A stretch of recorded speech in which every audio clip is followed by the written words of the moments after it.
from Deontay Boxing Nation.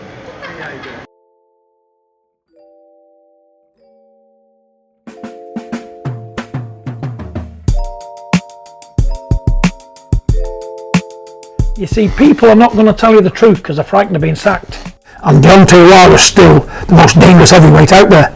You've got to give him respect. I hate him as a man. He's not a man, in fact, he's a piece of rubbish. But that piece of rubbish can fight.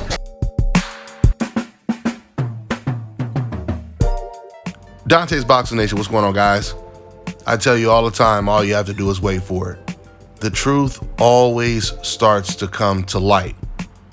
Almost everything you guys have heard me say about this fight since the second fight between Wilder and Fury has pretty much been corroborated, has pretty much come to light when it comes to the truth.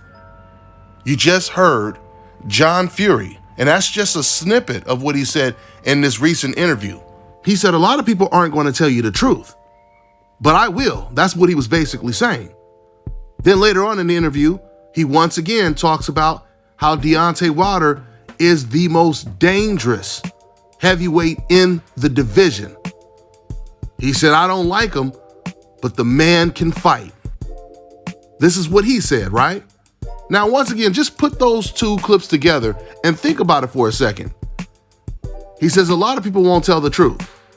And that's exactly what we see all the time with the fans that are defending Tyson Fury. How many times have you ever seen someone or heard someone who was defending Tyson Fury say what John Fury was just honest enough to say, which is that man, Deontay Wilder, is dangerous. He can fight. He's the most dangerous fighter in the heavyweight division. Tyson Fury is going to have a hell of a fight on his hands if he fights him a third time, because this is also what John Fury said in this same interview, but we'll get to that. But you haven't heard any of those fans say this about Deontay Wilder, have you? Because just like John Fury said, most people aren't going to tell you the truth. So even though the fans wouldn't tell you the truth, guess who was telling you the truth? Yeah. That's right. You're going to always get the whole truth on this channel. I've been telling you guys since day one, since I found out that Tyson Fury cheated. What have I always been telling you? Now, I didn't predict a winner. I just told you guys that this fight is going to be far more competitive, and it's going to look entirely different than the second fight, or probably even the first fight. But I have always said that if anything, it'll look closer to the first fight than the second fight. And that is simply because Tyson will not be able to cheat. He ain't going in there with his magic gloves this time. And with boxing being such a mental sport, that is a major strain on Tyson Fury. To know he's going in the ring with the most dangerous heavyweight in the division, and this time he has no edge. He has no advantages when it comes to cheating. Man, guys, John Fury, he made a lot of revelations in this recent interview, which we're going to go over. But the main thing he said that was the most alarming is he said what some people had already predicted. There's a good chance Tyson Fury might not even show up for the fight in October. Now, and I'm going to play some of the clips, but John Fury, he attributes part of the reason to Tyson Fury dealing with his daughter being in intensive care. His wife just gave birth, and he was saying if things don't go well there, Tyson Fury definitely won't be fighting on the scheduled date. But then more of the truth came out. The longer the interview went on, that's when the real reason Tyson Fury would probably skip that date came out, which is John Fury, he felt that his son wasn't mentally prepared for this fight or physically. He talked about how he didn't like the way he was training. He said that he wasn't training 100%. He talked about how, Tyson Fury would hit the bag for like 1 minute and then start talking. Matter of fact, let me just go ahead and play some of these clips of what John Fury said to BT Sports. Check it out. And now he's back again, and God willing, this situation with his child improves in the next week or so, and then I guess he's got to turn his attention back to this fight in October. yes, where we're at the moment with the boxing world, I don't think he's thinking about too much at the minute. No, of course. But Tyson's one of them. He's had 2 training camps. Even though he's not 40, he's had 2 camps. So he's semi-fit already, and he doesn't need that length of time. He doesn't need the 8 or 10 weeks because he's already been training. What I think he needed more than a training session was rest.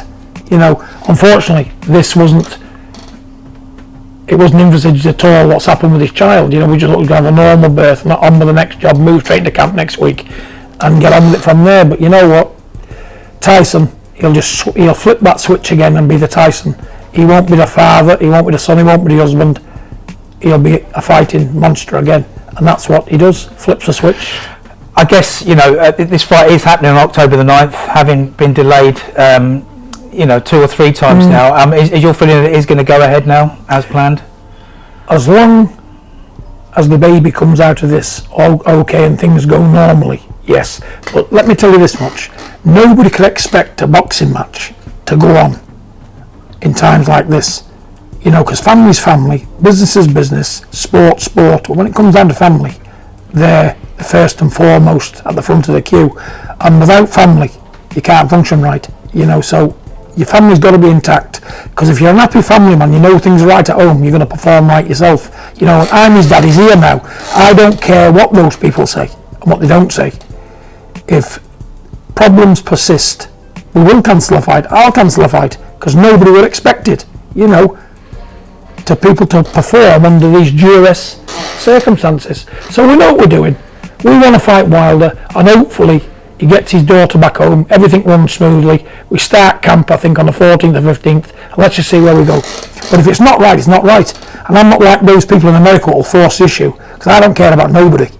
When it comes down to my children and my grandkids and stuff like that, immediate blood kin, they come first. You know, I said to him last night, it's only a boxing match. Let people wait. You go when you're ready, not when they go. You know, they work for you, not the other way around. You're the best in the world. You're the champion. We want to keep winning. We don't want to make any mistakes. And we don't want to start training under duress stress. It can't be done. I wouldn't allow it anyways, his dad. Wouldn't allow it. And he's in England now. He's not in the Devil's Playground now. He's at home where I can see what he's doing. Okay, so you just heard in that segment right there, John Fury, he said that the fight might not happen in October because of Tyson Fury's daughter's health condition, right? But this is why I tell you guys all the time, boxing is a very mental, psychological sport. It's at least 80% mental and probably 20% physical. You have to be far more stronger mentally than you are physically. How many times have you seen a guy fight and then after the fight, he explained all of the stuff he was going through during this training camp, where one of his loved ones died, or maybe they were fighting a legal battle, not knowing if they were going to go to prison for 10 or 20 years, you know what I'm saying, after this fight. And you're thinking about this every day leading up to the fight. I remember Buster Douglas, his mom died while he was training for the Mike Tyson fight. Floyd Mayweather, for example, you know, I remember, and I personally thought this might affect him. I don't know if you guys remember the story, but one of Floyd Mayweather's friends, he ended up killing his wife and then killing himself while he was on FaceTime with Floyd Mayweather. As Floyd was trying to calm this man down, he killed his wife and then killed himself. Can you imagine witnessing something like that? This was during one of Floyd Mayweather's training camps. I forgot who he was fighting, but I just felt he was going to look different because of this. And both Buster Douglas and Floyd Mayweather, they looked the same. In fact, Buster Douglas, he looked better than ever. It was more motivation for him, right? So this is the first excuse that John Fury used for why his son might not take this fight in October. Now, let's go into the second excuse, which is the real excuse for why Tyson may not take this fight in October. In fact, it completely explains why he didn't take the fight in June. Check it out. If he fights Wilder next year, or he never fights him, timing's got to be right. Timing's everything, you know. But the only problem is inactivity. If Tyson had been active, he could have fought Anthony Joshua and Deontay Wilder on the same night. But circumstances, the world, COVID-19, stuff like that. We can't help the way the dice fall, can we? So we've just got to carry on, put our best foot forward, and go when we're ready. And believe me, we'll do. I'm not before. If I didn't do it anyway. But who knows? They might get in his head. Kidology, getting back in America. You know, but let me tell you, like I said to him the other night, you go back to America half-cocked and your belt stays there. And that's the truth, because I'm a realist. You don't do it right, the belt's staying in America. I know he flattened him last time, he busted him last time. Let me tell you, without proper preparation and your mindset, anything can go wrong. And Deontay Wilder's still the most dangerous heavyweight out there. You've got to give him respect. I hate him as a man. He's not a man, in fact, he's a piece of rubbish. But that piece of rubbish can fight. And he can punch. You know, so we've got to get it right. And if it's down to me, it will be right. And if and when the fight does go ahead, how do you expect it to go if Tyson is fully on his game, and do you expect the AJ fight to follow afterwards? I think if he's on his A game, we get everything right, tick all the boxes, it'll be over within 5 rounds. It'll be a quicker job than last time. AJ, we should get him straight after. Well, I'm not interested in anything. I wasn't even interested in Deontay Wilder. I'm still not interested in Wilder, but he's cropped up, he's a bump in the road, we've got to get through him. And he's not going to go away because the powers that be in America have said that he's entitled to the 3rd fight, which is absolutely rubbish. Absolutely rubbish. It's all mind games and politics again. So what we do, get him bumped off. We're on the AJ trail then, Anthony Joshua trail, and we're not going to come off it till we've got him. But he's got a sticky wicket to do and all. Yeah, AJ, that's not a foregone conclusion.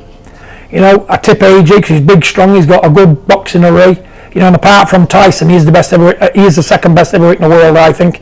You know, it'd be a toss-up between him and Wilder. Because if Wilder landed on him, it would be a good night for him, he wouldn't recover. But he's the one with the belts, so you got to say he's the 2nd best, you know, and that's the fight we're looking at. We've just got to get rid of this American problem. And it's a problem. Okay, guys, so once again, contrary to what these fans have been saying to defend Tyson Fury, John Fury says this man, Deontay Wilder, is a problem. And Wilder ain't going nowhere until we fight him. He was talking about because we're forced to fight him. John said we didn't want this fight, but because the judge ordered it, we have to get past this problem. What did he mean when he said problem? He's telling you guys that this is a difficult challenge. We have to solve the problem. And there's no guarantee Tyson Fury will solve the problem, because earlier on, he also said, you know, if Tyson Fury goes back to America, he's going to be leaving those belts there. He said if he's not 100% prepared, et cetera, because he has a whole bunch of yes men following him. And I'm about to get into another segment where he talks about what he didn't like, what he's seen when Tyson Fury was training in the States. But you notice how he kind of switched it up. First, he said that Deontay Wilder is the most dangerous heavyweight in the division, right? Then later on, when he started talking about AJ, he said AJ is number 2, the best in the division behind Fury. But then I think he kind of realized he had already said that Deontay Wilder is the most dangerous. So then he said, well, it's between them two. It's between them two. But then he said, but if they were to fight against each other, if Wilder caught him with the right hand, it would be over for AJ because he would not recover. And I noticed he never called AJ a problem. Him or his son have never called AJ a dangerous opponent, right? It's funny because, once again, Tyson Fury fans, they will always try to defend anything that John Fury or Tyson Fury says, but you end up running into another contradiction. I remember when Tyson Fury, he kept saying that Deontay Wilder is the most dangerous heavyweight in the division.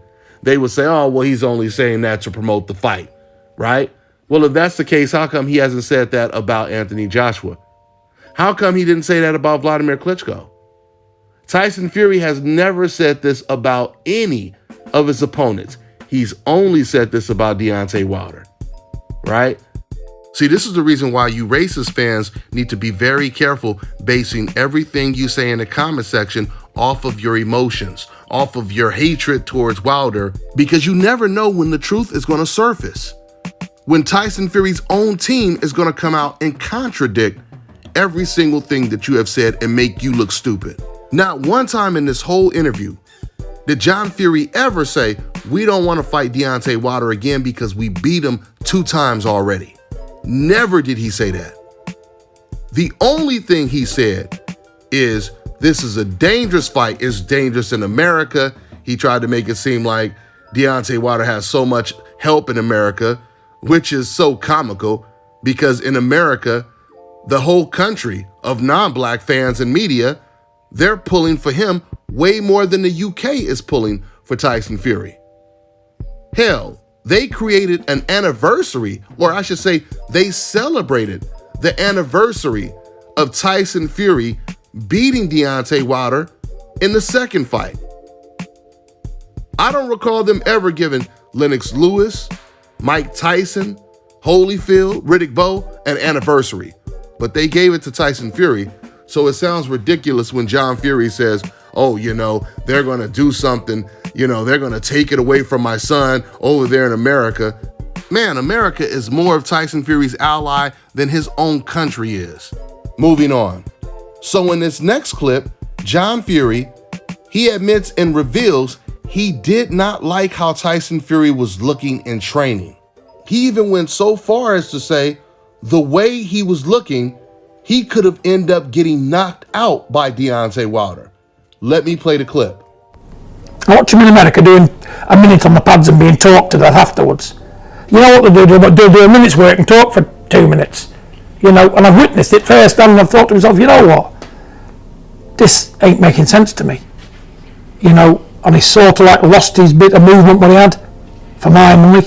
He used to be elusive, used to be awkward, coming at you from all different styles. He's gone a bit one-dimensional because what they're trying to do, they're concentrating too much on a knockout. And all of a sudden, what happens to crank fighters? They either knock the man out or they get knocked out themselves. And that's what I don't want to happen. So I say, look, mix the crank with what you do best, mix the two together. Become a box fighter and do it in intervals. When the timing's right, fight him. And when the timing's wrong, box him.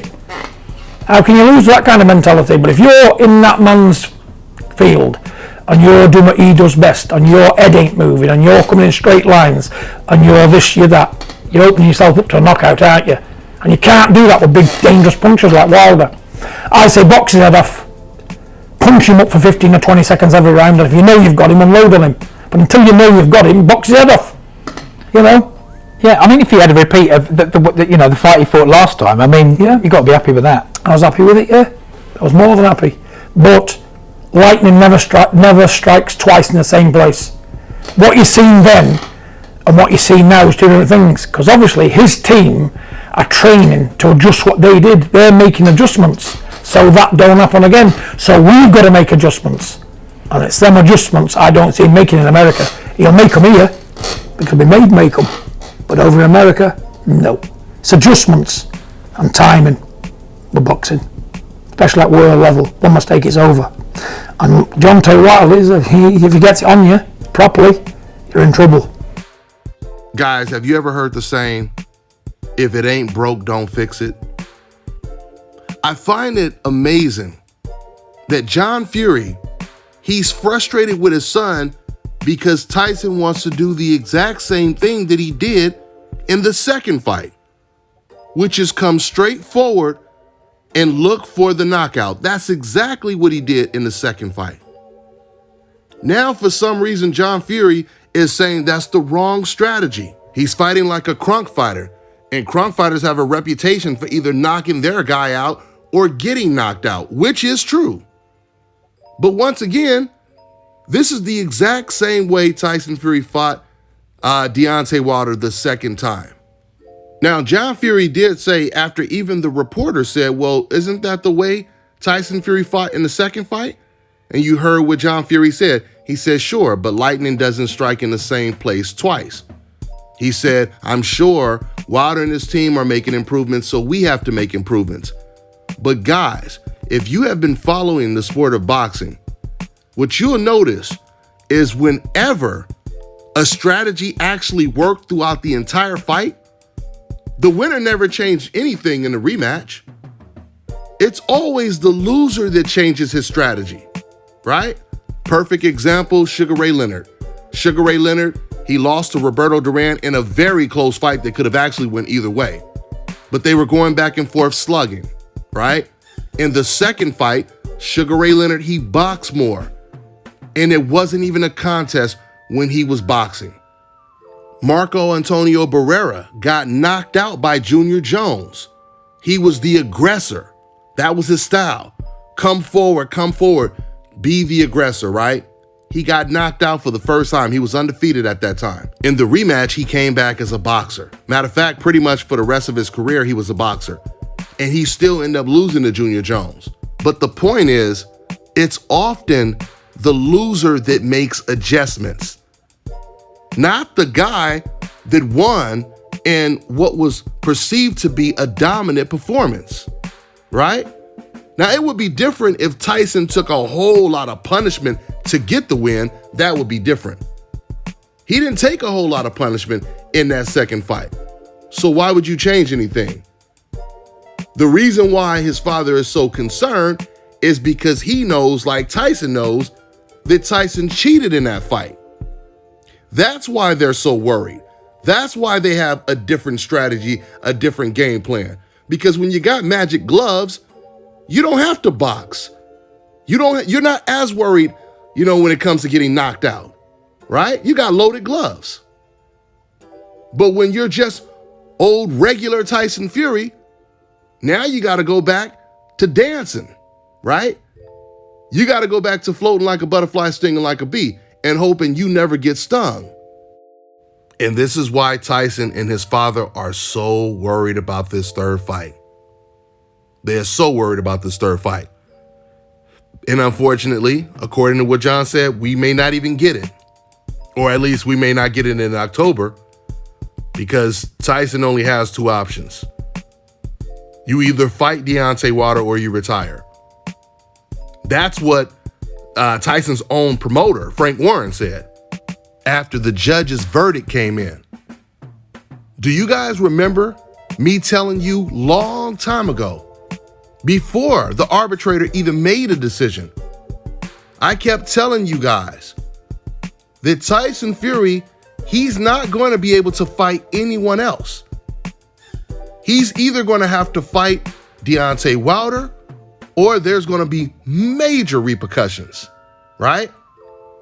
And all these Tyson Fury defenders kept saying, you don't know what the hell you're talking about. Bob Arum is a lawyer, and he said that they have no case, and they can't stop this fight from going between Tyson Fury and Anthony Joshua, so on and so forth. And once again, man, damn near every single thing I have been saying about this situation has come to light. And I've been telling you guys, more and more is going to come out. I truly believe only probably 30 to 40% of the whole situation, the whole truth has actually come out. More and more is going to keep coming out, guys. We're going to start getting more information when it comes to Tyson Fury cheating. We're going to get a lot more information to come out, guys. It just keeps coming out in intervals. But eventually, it will all be there on display. Let's just hope we get this fight in October, guys, because it'll be a shame if the fight gets pushed back again. That's all I got for now, guys. I'm on to the next one.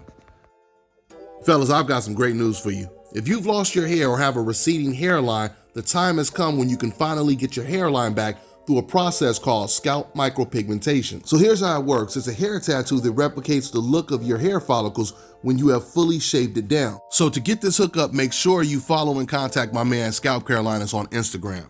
Contact them at 704-499-3471 and make sure you follow them on Instagram. All right, now check this out, guys. If you're looking to repair eczema scars, burns and bruises, dark spots and blemishes, then this right here is the perfect product for you guys. It's called Elo Deki Face and Body Oil. Athletes and top-ranking boxers, they're also using it after training to reduce swelling, inflammation, and to ease the pain. So get yours today. Go to elodeki.com, like them on Facebook, and follow them on Instagram.